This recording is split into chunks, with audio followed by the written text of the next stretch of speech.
yang kami muliakan dan banggakan, Presiden Republik Indonesia Bapak Insinyur Haji Joko Widodo, yang kami hormati pimpinan MPR, DPR, dan DPD RI, dan juga yang kami hormati juga pimpinan dan anggota Komisi 11 DPR RI, para pimpinan lembaga negara, para duta besar negara sahabat, Gubernur Bank Indonesia, para Menteri Kabinet Indonesia Maju, para gubernur kepala daerah, para pimpinan asosiasi dan lembaga jasa keuangan, para pimpinan pondok pesantren dan para ulama, serta para kiai, rekan-rekan media massa dan hadirin sekalian yang berbahagia. Assalamualaikum warahmatullahi wabarakatuh. Selamat pagi dan salam sejahtera buat kita semua. Om Swastiastu, Namo Buddhaya, dan salam kebajikan. Pertama-tama, puji syukur, alhamdulillah kita bisa berkumpul pada pagi hari ini untuk bersama-sama menghadiri pertemuan tahunan Industri Jasa Keuangan Indonesia. Kami sangat berterima kasih atas perkenan Bapak Presiden untuk hadir bersama kita di sini, dan tentunya kami nanti harapkan untuk bisa memberikan arahan untuk memberikan semangat kepada kita semua, Bapak Presiden, para insan industri jasa keuangan dan semua stakeholder yang ada pada pagi hari ini. Kami seluruh anggota Dewan Komisioner dan seluruh jajaran pegawai OJK berkomitmen penuh untuk mewujudkan sektor jasa keuangan yang stabil, kontributif, dan inklusif. Pada kesempatan ini kami mohon izin Bapak Presiden untuk melaporkan, tidak seperti tahun sebelumnya, agak lebih detail. Karena tahun ini adalah satu momentum bagus bagi sektor jasa keuangan dan bagi otoritas jasa keuangan dan tentu masuk stakeholder, agar kita mempunyai pijakan yang lebih kokoh ke depan untuk mendukung pertumbuhan kita yang kita harapkan akan lebih maju. Pertama-tama kami ingin menyampaikan bahwa yang terjadi di Indonesia itu memang tidak terlepas dari apa yang terjadi di global. Semua kita tahu bahwa di global ada perubahan yang sangat signifikan, yang tentunya sebelumnya tidak pernah kita bayangkan. Adanya perang dagang, mungkin kalau perubahan kebijakan ketat, longgar, ini adalah hal yang biasa, dan itu yang kita belum tahu kapan akan berakhir. Namun demikian jangka pendek arah pelonggaran sudah bisa kita baca, dan tentunya ini kita harus bersiap-siap bagaimana kebijakan yang akan kita lakukan ke depan. Dan di perekonomian domestik, pelemahan ekonomi global ini sudah terlihat bagaimana aktivitas perdagangan luar negeri agak menurun. Namun demikian ada positifnya bahwa inflow ke domestik di portfolio semakin besar, dan tentunya kita mempunyai ruang likuiditas yang cukup, dan tentunya rupiah kita lebih menguat bahkan lebih stabil. Untuk itu bagaimana peningkatan daya saing kita di global menjadi prioritas utama, kami mendukung itu. Dan juga bagaimana prioritas mengeksplor atau mencari peluang pertumbuhan domestik juga menjadi prioritas. Kami telah bersinergi dengan berbagai lembaga pemerintah dan kementerian untuk itu. Dan tentunya ini kami harapkan bisa lebih cepat dan segera tentunya akan memberikan hasil. Bapak Presiden yang kami muliakan dan hadirin sekalian yang berbahagia.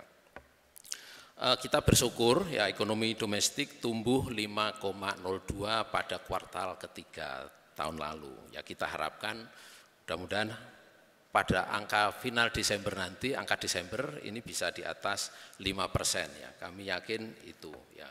Dan ini merupakan tertinggi di nomor 2 di G20 setelah Tiongkok. Kami sangat yakin ini modal yang bagus bagi kita untuk tumbuh ke depan. Dan tentunya ini didukung oleh lembaga jasa keuangan yang kuat secara sistem. permodalan dan likuiditas, dan juga kita akan terus melakukan restructuring lembaga keuangan dan industri kita, agar tentunya kita bisa meningkatkan kepercayaan masyarakat kepada industri jasa keuangan ke depan. Kita tidak memungkirin ada beberapa lembaga keuangan yang harus menjadi perhatian kita. Namun demikian ini momentum yang harus kita lakukan untuk perbaikan ke depan. Mohon izin kami menyampaikan perbankan. Ya, perbankan ini ternyata pertumbuhan kredit domestik hanya 6,08%. Ini jauh di bawah tahun lalu yang 11,7. Dan ini kelihatannya ada hal yang fundamental, karena memang sekarang korporasi kita lebih banyak menggunakan sumber pembiayaan dari offshore. Yang ini ditunjukkan bahwa pembiayaan offshore meningkat cukup besar, sebesar 133,6 triliun, ya, 130,4 triliun atau 133,6%. Dan tentunya perbankan kita, ya, ini juga selain pembiayaan juga investasi di surat berharga negara atau SBN itu naiknya 15,8% atau 97 triliun. Artinya ini secara total kalau kita lihat pembiayaan perbankan ini 9,2% YoY atau 549,6 triliun. Dan ini adalah wajar kalau banyak korporasi menggunakan sumber pembiayaan luar negeri karena bunganya murah dan nilai tukarnya rupiah cenderung stabil dan menguat. Dan ini adalah positif, ya, sehingga sumber-sumber pembiayaan bukan hanya domestik namun di luar negeri. Sedangkan kalau kita lihat agak detail pertumbuhan perbankan ini, kreditnya buku bank besar, buku 4 itu tumbuh 7,8% YoY. Memang lebih kecil dari tahun lalu, hanya ya di mana angkanya 12,3% ya. Dan buku 3 tumbuh hanya kecil 2,4%, sedangkan tahun lalu 12,3%. Dan juga buku 2 tumbuh relatif tinggi 8,4%, ya hampir sama dengan tahun lalu 8,8%. Buku 1 tumbuh sangat rendah, ya, 6,4%. Dan ini menunjukkan bahwa terjadi segmentasi. Ya. Nah, Bapak Presiden, Bapak Ibu sekalian yang berbahagia, sedangkan berdasarkan kepemilikan BUMN tumbuh 8,5%, ya, tahun lalu 14%, ya. Dan juga Bank Swasta Nasional tumbuh 4,3%, tahun lalu 9,4%. BPD tumbuh 11,2%, tahun lalu 8,0%. Nah, ini tentunya kami nanti akan ke depan akan memberikan perhatian bagaimana bisa lebih kontributif untuk pertumbuhan di 2020. Ya. Sedangkan sektoralnya kami masih melihat konstruksi tumbuh cukup besar 14,6% dan diikuti rumah tangga yang tumbuh 6,6%. Dapat kami sampaikan bahwa kredit investasi cukup besar 13,2%. Ini menunjukkan potensi besar untuk tumbuh kredit modal kerja di tahun-tahun mendatang. Dan ini adalah kebanyakan adalah investasi-investasi di infrastruktur, Bapak Presiden. Dan ini adalah sesuai dengan skenario kita. Nah, mengenai kualitasnya dapat kami sampaikan NPL-nya stabil di 2,65, ya, di mana tahun lalu 2,4, ada sedikit naik namun demikian tidak signifikan. Dan netnya 1,2, di mana tahun lalu 1%, ya. Dan ini didukung dengan permodalan yang kuat, ya, 23,3%, jauh di bawah, di atas minimum yang 12%, ya. Dan LDR 93,6% ini adalah indikator likuiditas, ya. Dan dapat kami sampaikan bahwa net interest margin perbankan sudah gradually menurun, ya. Yaitu tahun lalu 5,1, sekarang 4,9, ya. Dan rata-rata suku bunga kredit perbankan juga slightly sudah menurun, ya. Di mana sebelumnya adalah 10,8, turun menjadi 10,5. Di tengah-tengah pada saat itu ada kenaikan suku bunga deposito dan juga kenaikan policy rate. Jadi perbankan masih bisa menjaga secara rata-rata bahwa suku bunganya tidak naik, bahkan turun sedikit, ya. Dan tentunya ini semua memberikan gambaran optimisme bahwa perbankan kita masih resilient, masih kuat untuk tumbuh lebih besar lagi di tahun depan, mempunyai permodalan yang cukup, ya, dan risikonya terkendali, dan tinggal bagaimana kita untuk mempercepat roda perekonomian kita. Bapak Presiden, Bapak Ibu sekalian yang kami hormati, ya, kami ingin sedikit menyinggung mengenai asuransi. Ya. Meskipun ada beberapa isu yang merebak di masyarakat, namun demikian asuransi masih tumbuh. Ya. Premi asuransi komersialnya dikumpulkan mencapai 261,6 triliun atau tumbuh 6,1%. Sebenarnya nggak terlalu terimbas dengan berbagai isu yang sedang kita tangani. Ya. Namun demikian kami menyadari kita membutuhkan perhatian lebih serius mengenai industri ini. Karena apa? Dapat kami sampaikan, industri ini belum pernah kita reform, Bapak Presiden. Berbeda dengan pasca krisis 97-98, kita waktu di Bank Indonesia melakukan reformasi ini butuh waktu 5 tahun. Dari tahun 2000 sampai 2005. Reformasi berkaitan dengan pengaturan, pengawasan, enforcement, termasuk permodalan. Nah, inilah waktunya OJK sebenarnya sudah kita mulai sejak 2018 dalam polisi kita. Akan kita lakukan, kita percepat untuk melakukan reformasi itu. Bapak Ibu sekalian, Bapak Presiden, kami mohon dukungannya untuk bisa mempercepat itu. Ya. Dan kami meminta ke seluruh direksi lembaga keuangan, ya, untuk melihat kembali secara detail yang terjadi, ya, tentunya, dan segera melakukan corrective action dan menginformasikan kepada OJK. Dan juga apabila hal-hal indikasi yang mengkhawatirkan, tolong segera laporkan ke OJK. Dan di satu pihak kami akan proaktif, juga akan melakukan pengawasan yang lebih ketat dan laporan yang lebih detail berbagai hal berkaitan dengan risiko-risiko yang selama ini menjadi perhatian kita. Nah, tentunya atas kerjasama Bapak Ibu sekalian dan tentunya nanti support dari stakeholder kami mengaturkan terima kasih. Untuk di pasar modal dapat kami sampaikan bahwa kita memang mulai menginfos lebih ketat mengenai penerapan governance, transparansi, enforcement, ya, di pasar modal, mulai dari instrumen manajemen investasi agar kita bisa menjaga, meningkatkan integritas pasar dan kepercayaan kepada investor. Dan tentunya pengaturan dan pengawasan serta monitoring proses emisi menjadi perhatian kita. Ya, sehingga nanti kita harapkan ini menjadi kerja kita bersama dan tidak heran kalau kemarin kita sudah mensuspend 37 manajer investasi serta memberikan sanksi kepada 3 akuntan publik. Ini adalah hal yang harus kami lakukan agar ke depan integritas pasar kita masih terjaga dengan baik. Ya.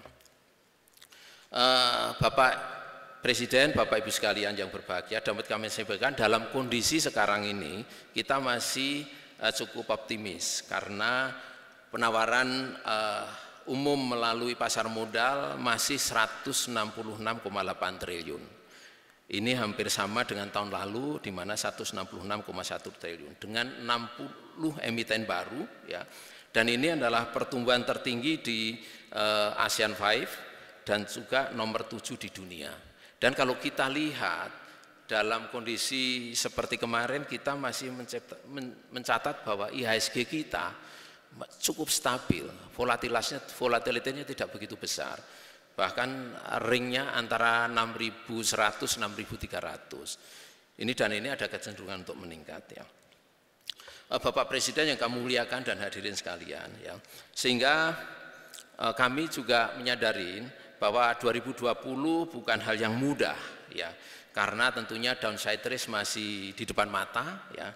Dan kita menyambut baik langkah-langkah yang dilakukan pemerintah bahwa tetap memperluas infrastruktur dan pembangunan proyek strategis dan juga ini reformasi struktural termasuk terobosan adanya Omnibus Law di berbagai bidang diantaranya tenaga kerja, perpajakan, dan bagi juga kami menyambut baik bahwa sektor jasa keuangan sudah menjadi salah satu agenda prolegnas ke depan, ya. Dan ini tentunya memberikan optimisme bagi kami semua, ya. Dan kami perkirakan di 2020 akan pertumbuhan masih cukup optimis di 11% untuk kredit ya. Mungkin ada ringnya bisa baik ke atas ke bawah 1% ya. Dan tentunya kita menyambut baik rencana bisnis perbankan ini tercatat 10% di 2020 ya. Kami nanti akan monitor dan tentunya apabila kendala silahkan nanti kami bisa berdiskusi. Dan untuk itu kami juga dengan berbagai perkembangan tadi, kami OJK telah melakukan yang kita sebut master plan, membentuk master plan 5 tahun ke depan, 2005, yang dulu 2015-2019 sudah enggak valid lagi, sehingga kita akan membentuk 2020-2024. Yang intinya dalam master plan ini adalah pertama meningkatkan daya saing jasa keuangan ya, dengan melakukan akselerasi konsolidasi dan penguatan permodalan lembaga jasa keuangan ya. Yang kedua, kita mengakselerasi transformasi digital, harus dipercepat ya. Yang ketiga, percepatan pengembangan ekosistem sektor jasa keuangan untuk mempercepat pendalaman pasar keuangan ya. Dan keempat, perluasan literasi keuangan dan integritas pasar. Mengingat sekarang banyak produk-produk digital ke daerah-daerah dan tentunya kita harus edukasi masyarakat menjadi prioritas kita. Dan tentunya dalam rangka memperbaiki market conduct dan perlindungan konsumen. Serta yang terakhir, percepatan dan perluasan pengawasan dengan berbasis teknologi. Ya. Dengan berbagai hal tadi, 5 poin, ini 5 tahun, di 2020 kami akan menerapkan konsolidasi dan permodalan jadi prioritas kita ya di segala sektor baik perbankan maupun non bank ya. Dan kita harapkan dengan konsolidasi ini kita akan mempunyai bank paling tidak 5 besar di ASEAN. Sekarang ini kita belum, bank kita ini adalah di bawah di ranking masuk 10 besar namun belum termasuk di 5 besar. Dan kita akan harapkan mempunyai bank syariah yang buku 4. Sekarang ini persaingannya berat kalau tidak kuat. Nah, ini adalah arah dari yang di 2020. Dan tentunya kita akan memberikan insentif, disinsentif, dan akan memberikan kebijakan exit policy untuk mempercepat transformasi industri perbankan dan keuangan non-bank ini ya. Di permodalan, di pasar modal kita akan memperketat perizinan untuk perusahaan efek berdasarkan tingkat permodalannya ya. Jadi tidak boleh terlalu banyak kecil, namun kurang nendang dan kurang bisa berkompetisi. Nomor 2, kita akan mempersempit regulatory arbitrage. Sekarang ini pengaturan pengawasan di perbankan ketat, tapi di non perbankan sangat longgar. Yang ini nanti menjadi agenda kita reformasi keuangan non-bank. Akan kita percepat dan kita enforce ya. Bahkan kemungkinan kita lagi berdiskusi apa mungkin kita buka investment bank supaya terjadi market maker yang kuat di pasar modal ya. Dan tentunya ini semua kita harapkan bisa mendorong percepatan pendalaman pasar keuangan. Yang ketiga ya, mendorong digitalisasi produk layanan keuangan serta pemanfaatan teknologi dalam meningkatkan efisiensi, daya saing, akurasi kepatuhan dan regulasi. Untuk itu kita terus mendorong ya perkembangan adanya fintech dan juga namun demikian kita akan mempercepat dan akan mengenforce market conduct ya. Dan juga di perbankan layan digital banking, open banking, di asuransi, insurtech, dan tentunya virtual banking ini semua tentunya akan kami eksplor. Tidak semua bank dibolehkan melakukan itu, hanya bank-bank yang bisa mengabsorb risiko-risiko yang ada yang akan kita perkenankan ya. Dan juga kita akan menggunakan perizinan terintegrasi dengan lembaga pemerintah lainnya segera, karena ini penting ya, karena saling berkaitan. Yang keempat, mempercepat penyediaan akses keuangan masyarakat dan mendorong penerapan market conduct dan perlindungan konsumen yang lebih baik ya. Tentunya kami akan mendukung dengan teknologi itu pengembangan UMKM ya, baik berbasis syariah maupun konvensional, termasuk obligasi daerah, termasuk pembiayaan yang berbasis lingkungan ya. Dalam upaya ini kami akan memberikan insentif-insentif yang diperlukan. Ya. Kami juga akan terus aktif untuk mendorong kur klaster untuk masuk UMKM dan juga perluasan bank wakaf mikro, dan juga akan memberikan percepatan akses anak-anak sekolah terutama SMP untuk mempunyai tabungan semua, ya, dengan tabungan yang model teknologi, ya, bukan yang tabungan yang konvensional. Dan ini kami sudah bekerja sama dengan berbagai daerah untuk mengoptimalkan peran tim percepatan akses keuangan daerah di setiap daerah. Dan ini nanti tentunya akan kita harapkan tahun 2018 semua SMP akan sudah mempunyai tabungan secara elektronik. Dan juga dalam pelindungan konsumen kami akan meningkatkan pengawasan kita market conduct dan optimalisasi Satgas Waspada Investasi, sehingga nanti kita harapkan frekuensi investasi bodong akan semakin mengecil. Ya. Dan yang terakhir kelima, mendorong perkembangan ekosistem ekonomi dan keuangan syariah. Ini yang kami akan bekerja sama dengan MES, dengan IAEI, ya, dan juga dengan stakeholder lainnya untuk pembinaan umat di daerah-daerah, termasuk industri halal unggulan dan termasuk kolaborasi dengan pengembangan halal tourism dan juga halal food dan juga MUI. Dan ini semua adalah upaya kita bersama agar nanti ekonomi syariah bisa berkembang lagi. Dan tentunya untuk mewujudkan itu sekali lagi kami tekankan sinergi adalah sangat penting, ya. Bapak Presiden yang kami muliakan dan Bapak Ibu hadirin sekalian yang berbahagia, demikian ya kebijakan OJK di tahun 2020 yang dapat kami sampaikan, dan untuk itu kami menyambut baik ya berbagai upaya yang telah dilakukan dan tentunya rencana-rencana yang akan kami dilakukan dari berbagai kementerian dan lembaga. Selanjutnya kami mohon perkenan Bapak Presiden untuk menyampaikan arahan agar memberikan semangat dan confident kepada kita semua untuk melangkah lebih cepat dan tentunya lebih efektif di tahun-tahun mendatang. Sekali lagi, selamat tahun baru meskipun agak terlambat, semoga kita dapat mengisi tahun 2020 ini dengan kinerja prestasi yang lebih baik. Semoga Tuhan Yang Maha Esa senantiasa memberikan ridhonya kepada kita semua.